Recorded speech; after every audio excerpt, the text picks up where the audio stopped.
ጤና ይስጥልን የተወደዳችሁ የቦርከና ሚዲያ ቤተሰቦቻችን የሰዓቱ ዜናዎች ይዘን ቀርበናል። አበይት ዜናዎችን እናስቀድማለን። አሜሪካ በኢትዮጵያና በኤርትራ መካከል ጦርነት እንዳይቀሰቀስ እንደምትከታተል ተገለጸ። የፕሬዝዳንት ዶናልድ ትራምፕ አስተዳደር በኢትዮጵያና በኤርትራ መካከል ጦርነት እንዳይቀሰቀስ መከላከል ላይ ትኩረት አድርጎ ቀን በቀን እየተከታተለ ስለመሆኑ የወጣው መረጃ በዝርዝር እናደርሳችኋለን። 17 የደባርቅ ዩኒቨርሲቲ ተማሪዎች በመንግስት የጸጥታ ኃይሎች ከዶርማቸው መወሰዳቸው ተሰማ። የዩኒቨርሲቲ ተማሪዎች ጤነኛ ምግብ እንዲቀርብልን በመጠየቃችን ጥይት ተተኮሰብን ሲሉ ቅሬታቸውን ገልጸዋል።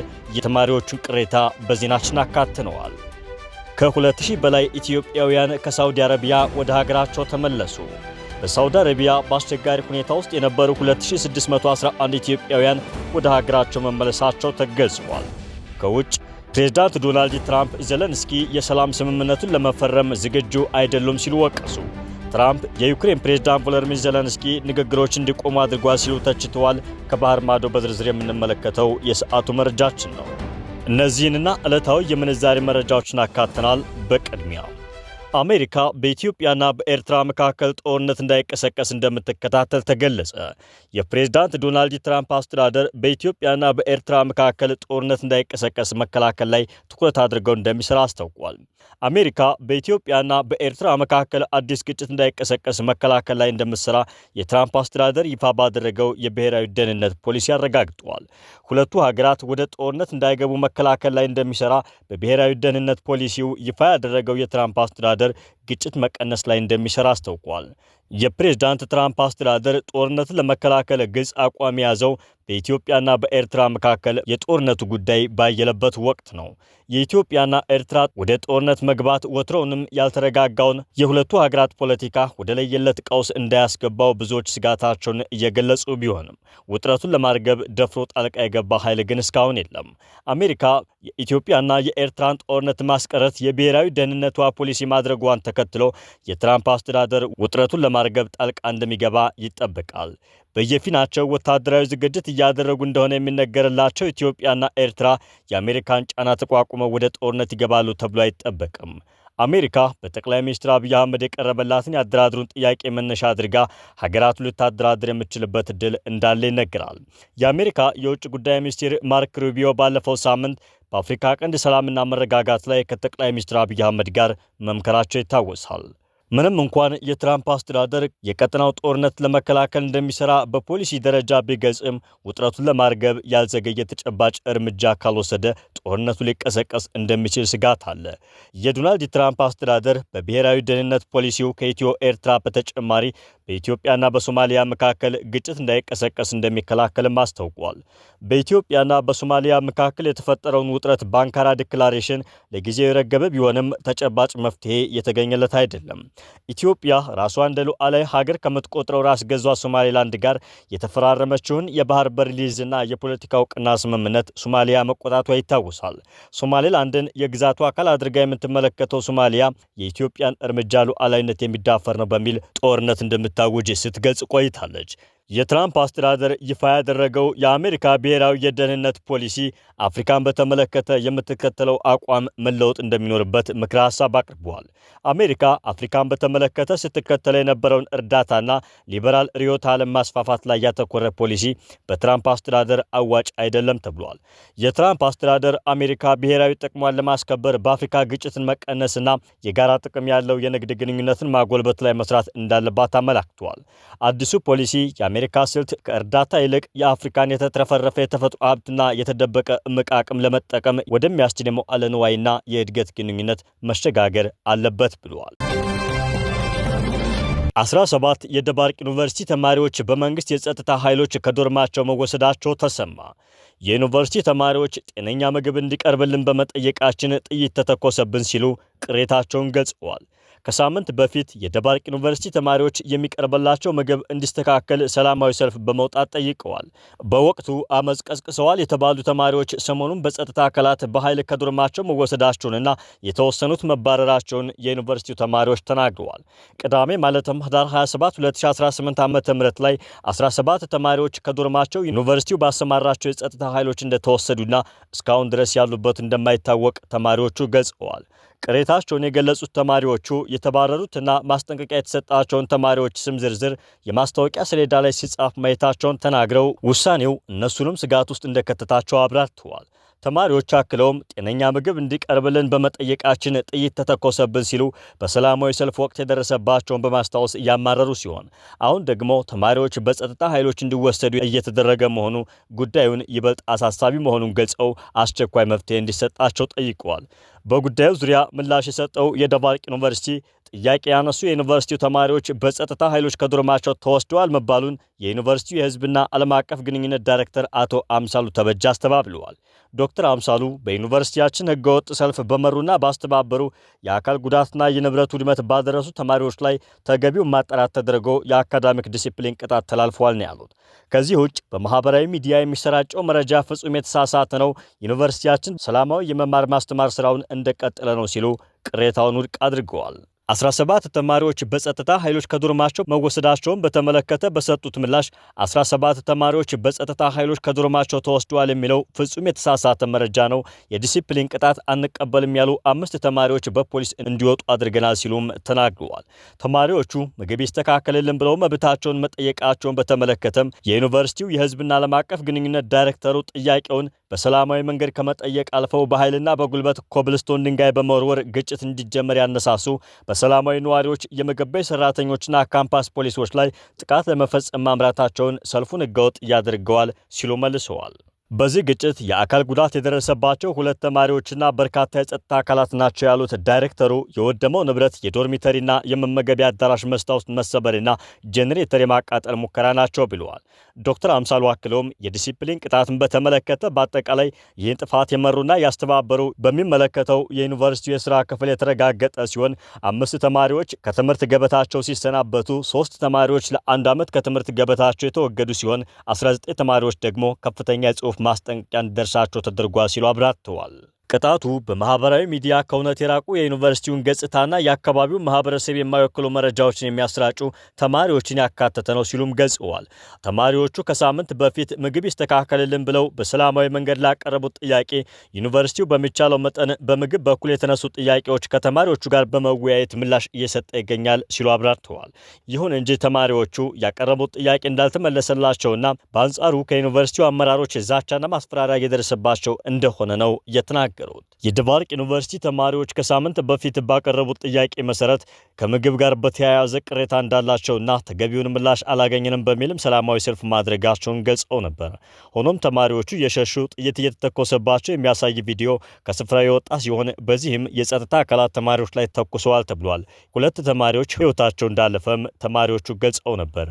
በወቅቱ ዩኒቨርሲቲው በጉዳዩ ላይ በሰጠው ምላሽ ጥያቄዎቹ ተነስተው ችግሩን ለመፍታት በተፈጠረ መድረክ የሃይማኖት አባቶች፣ የሀገር ሽማግሌዎች እንዲሁም ተማሪዎች በተገኙበት ውይይት መደረጉን ገልጸዋል። ተማሪዎቹ የምግብ ችግር አለብን በማለት ጭምር ሰላማዊ ሰልፍ ወጥተዋል፣ መግባባት ላይ ተደርሷል ሲልም አስታውቋል። የሞቱና የቆሰሉ ተማሪዎች አሉ መባሉን በተመለከተ ዩኒቨርሲቲው በሰጠው ማብራሪያ በዩኒቨርሲቲው ከዚሁ ሰላማዊ ሰልፍ ጋር በተያያዘ ሕይወቱ ያለፈ ተማሪ እንደሌለ አስታውቋል። በዚሁ የሃይማኖት አባቶችና የሀገር ሽማግሌዎች በተገኙበት መድረክ አስተያየት የሰጡ ተማሪዎች ዩኒቨርሲቲው ጊዜ ስጠኝ ብሎ ነበር፣ ነገር ግን 1 ዓመት አለፈን፣ ከዛም ስንመጣም የቆየን ረሃብ ነው ብለዋል ተማሪዎቹ። ሌሎች ዩኒቨርሲቲዎች መስከረም 5 ነው የገቡት፣ እኛ የ2ኛ ዓመት ተማሪዎች ጥቅምት 17 ነው የገባ ነው፣ ግን መስከረም 5 ከገባ ተማሪ ጋር ነገ የመውጫ ፈተና እንፈትናለን ሲሉም ተማሪዎቹ ተያያዥ ጥያቄ አንስተዋል። እናንተ ናችሁ ፖለቲካን የምትሰብኩን እንጂ እኛ ለመማር ነው የመጣ ነው። እኛ ጥያቄያችን እርቦናን የሚል ነው። ከተለያየ ቦታ ነው የመጣ ነው። ስልካችንን እየተዘረፍን ነው። በሬ እያሸጥን ነው ለመማር የመጣ ነው የሚሉ ጥያቄዎች ከተማሪዎች መነሳታቸው ጠውቋል። ከ2000 በላይ ኢትዮጵያውያን ከሳውዲ አረቢያ ወደ ሀገራቸው ተመለሱ። በሳውዲ አረቢያ በአስቸጋሪ ሁኔታ ውስጥ የነበሩ 2611 ኢትዮጵያውያን ወደ ሀገራቸው መመለሳቸው ተገልጸዋል። በሳውዲ አረቢያ በአስቸጋሪ ሁኔታ ውስጥ የነበሩ 2611 ኢትዮጵያውያን ወደ ሀገራቸው መመለሳቸውን የሴቶችና ማህበራዊ ጉዳዮች ሚኒስቴር ገልጸዋል። በዚህም በሳምንቱ ውስጥ በተደረገ 8 ዙር በረራ 28 ጨቅላ ህጻናትን ጨምሮ 2269 ወንዶችና 314 ሴቶች ወደ ሀገራቸው መመለሳቸውን ሚኒስቴሩ ገልጸዋል። በሳውዲ አረቢያ በአስቸጋሪ ሁኔታ ከነበሩና ወደ ሀገራቸው ከተመለሱ ዜጎች መካከል 73 የሚሆኑት ዕድሜያቸው ከ18 ዓመት በታች የሆኑ ታዳጊዎች መሆናቸው ታውቋል። ሚኒስቴር መስሪያ ቤቱ ከሚመለከታቸው ባለድርሻና አጋር አካላት ጋር በመቀናጀት ለተመላሽ ዜጎች በአየር ማረፊያና በማቆያ ማዕከላት ተገቢውን ድጋፍና እንክብካቤ ማድረግና ከቤተሰብ ጋር የማቀላቀል ስራ በትኩረት እየሰራ መሆኑንም ተናግረዋል። መስከረም 5 2018 ዓ.ም በተጀመረው ዜጎችን ወደ ሀገር ቤት የመመለስ ስራ እስካሁን ድረስ 27722 ኢትዮጵያውያን ወደ ሀገር መመለሳቸው ተገልጿል። አሁንም በተለያዩ ሀገራት በአስቸጋሪ ሁኔታ ውስጥ የሚገኙ ስደተኞች መኖራቸው የተገለጸ ሲሆን የመመለስ ጥረቱም ይቀጥላል ተብሏል። ባለፉት 4 ዓመታት በአስቸጋሪ ሁኔታ ውስጥ ይኖሩ የነበሩ ከ500 ሺህ በላይ ዜጎችን ወደ ሀገራቸው እንዲመለሱ ማድረግ መቻሉን የውጭ ጉዳይ ሚኒስቴር አስታውቋል። አብዛኛዎቹ ስደተኞች የሚመለሱት ከሳውዲ አረቢያ ሲሆን አሁንም ከፍተኛ የስደት ፍሰት የሚታየው ወደዚያው እንደሆነ ተገልጿል። በሳውዲ አረቢያ በ10 ሺዎች የሚቆጠሩ ኢትዮጵያውያን ወጣት ስደተኞች በችግር ላይ እንደሚገኙ የሚታወቅ ሲሆን እስከ ስቅላት የደረሰ ቅጣት የተላለፈባቸውም አሉ። በሳውዲ አረቢያ ከ500 ሺህ በላይ ኢትዮጵያውያን ስደተኞች መኖራቸው የሚገለጽ ሲሆን በህገወጥ መንገድ የወጡት በብዛት ለችግር ይጋለጣሉ። ከውጭ ፕሬዝዳንት ዶናልድ ትራምፕ ዘለንስኪ የሰላም ስምምነቱን ለመፈረም ዝግጁ አይደለም ሲሉ ወቀሱ። ትራምፕ የዩክሬኑ ፕሬዝዳንት ቮሎዲሚር ዘለንስኪ ንግግሮች እንዲቆሙ አድርጓል ሲሉ ተችተዋል። ዘለንስኪ እኔ ያቀረብኩትን እቅድ እስካሁን ባለማንበቡ የተወሰነ ተቀይሜያለሁ ብለዋል ትራምፕ። ዘለንስኪ የሰላም ስምምነቱን ለመፈረም ዝግጁ አይደለም ያሉት ፕሬዝዳንቱ የሰላም እቅዱን የሱ ህዝቦች ማለትም ዩክሬናውያን ወደውታል፣ እሱ ግን አልወደደውም ሲሉ ተችተዋል። የአሜሪካ ባለስልጣናትና የዩክሬን ተደራዳሪዎች ለ3 ቀናት ያደረጉት ውይይት ተጠናቋል። በአንጻሩ ሩሲያ ችግር የለባትም ሲሉ ለስምምነቱ ዝግጁ መሆኗን ዶናልድ ትራምፕ ገልጸዋል። ሩሲያም የአሜሪካ ፕሬዝዳንት ዶናልድ ትራምፕ ይፋ ያደረጉት አዲስ የደህንነት ስትራቴጂ ከሞስኮ ራዕይ ጋር በብዙ መልኩ የሚጣጣም እንደሆነ በመግለጽ አድንቃለች ተብሏል። የትራምፕ አስተዳደር ባለፈው ሳምንት ይፋ ያደረገው ባለ 33 ገጹን የስትራቴጂ ሰነድ አውሮፓ የስልጣኔ ስረዛ እያጋጠማት እንደሆነ የሚተነትነው ሰነዱ ሩሲያን ለአሜሪካ ስጋት እንደሆነች አድርጎ አያቀርብም ብላለች ሞስኮ። ስትራቴጂው ቅድሚያ የሚሰጣቸው ጉዳዮች እንደሆኑ ከዝርዝራቸው ነጥቦች መካከል የውጭ ተጽዕኖን መዋጋት፣ በስፋት የሚደረግ ስደትን ማስቆም እንዲሁም በአውሮፓ ህብረት ውስጥ አለ የተባለው ሳንሱር መቃወም የሚሉት ይገኙበታል። በርካታ የአውሮፓ ህብረት ባለስልጣናትና ተንታኞች ታዲያ ሰነዱን ሐሳብን በነጻነት የመግለጽ ጉዳይ ላይ ትኩረት ያደረገበት ምክንያት ላይ ጥያቄ በማንሳት ትችታቸውን አሰምተዋል። ስትራቴጂው ላይ የሰፈረውን የቃላት ምርጫና አገላለጽን የሩሲያ መንግስት ከሚጠቀመው ጋር አመሳስለውታል። የክሬምሊን ቃል አቀባይ ድሜትሪ ፔስኮቭ በሩሲያ መንግስት የዜና ወኪል በሆነው ታስ ላይ በወጣ ቃለ መጠይቃቸው ላይ እየተመለከትነው ያለነው ማስተካከያ በብዙ መልኩ ከኛ ራዕይ ጋር የሚጣጣም ነው ሲሉ ሰነዱን አድንቀውታል። ይህንን በጎ እርምጃ እናጤነዋለን ያሉት ቃል አቀባዩ ሞስኮ ጠንካራ ድምዳሜ ላይ ከመድረሷ በፊት ሰነዱን መተንትኗን እንደምትቀጥል ገልጸዋል። የትራምፕ አስተዳደር አዲስ ስትራቴጂ ሩሲያን በተመለከተ ለስለስ ያሉ ቃላትን ተጠቅሞ ተስተውሏል። የዩክሬን ጦርነትን ለመቋጨት ጥረት እያደረጉ ያሉት የአውሮፓ ህብረት ባለስልጣናት ሰነዱ በሩሲያ ላይ የተለሳለሰ መሆኑ ዋሽንግተን ሞስኮ ላይ የተዳከመ አቋም ልትይዝ ትችላለች የሚል ስጋት ፈጥሮባቸዋል። ስትራቴጂው አሜሪካ ጦርነቱን ለመቋጨት የምታደርገው ጥረት በአውሮፓ ህብረት እንደተደናቀፈ በመጥቀስ ይወቅሳል። አሜሪካ ከሩሲያ ጋር ስትራቴጂክ መረጋጋትን በድጋሚ መገንባት እንዳለባትና ይህም በምላሹ የአውሮፓን ኢኮኖሚ እንደሚያረጋጋ ያትታል። ሰነዱ በአውሮፓ ላይ በሚወጡ ፖሊሲዎች ላይ ተጽዕኖ ለማሳደር እየተደረገ ያለውን ፖሊሲ የሚደግፍ ይመስላል።